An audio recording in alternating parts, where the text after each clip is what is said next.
मन के मिलना सजनवा सुसुकी नारी रोवे अंगनवा।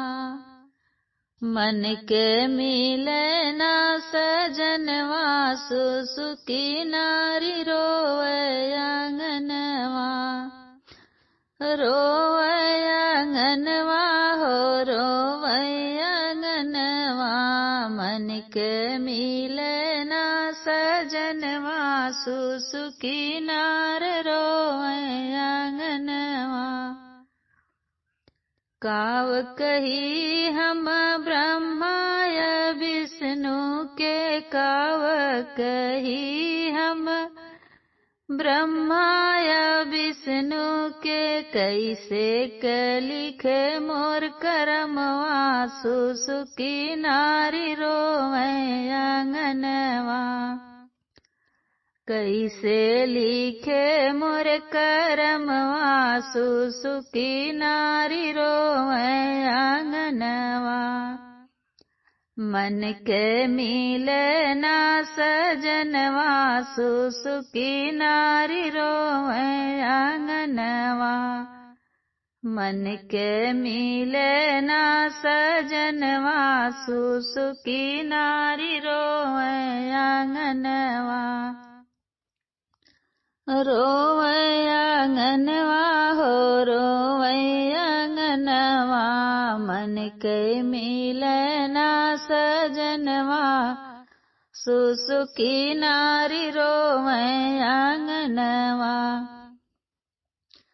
काव कही हम माई बाबू के, काव कही हम माई बाबू के। काहे के दिहल जनमवा सुसुकी नारी रोवे अंगनवा।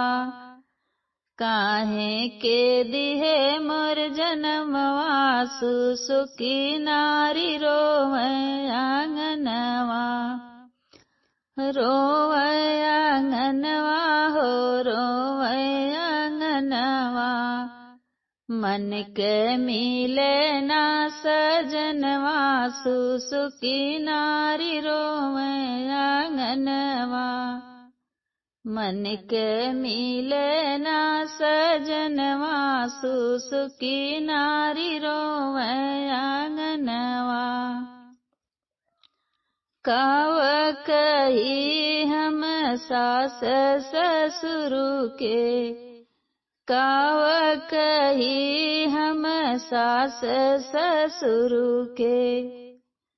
काहे के लाए मोर गवनवा सुसुकी नारी रोवे अंगनवा।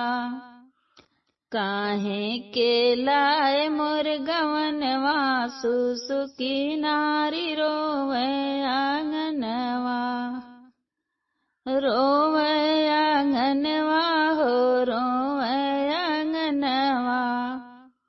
मन के मिलल ना सजनवा सुसुकी नारी रोवे अंगनवा।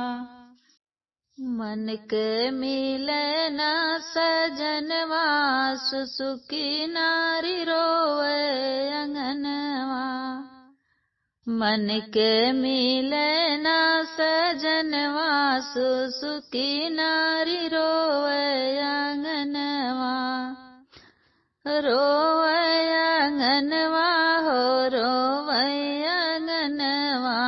मन के मिलना सजनवा सुसुकी नार रोवे अंगनवा।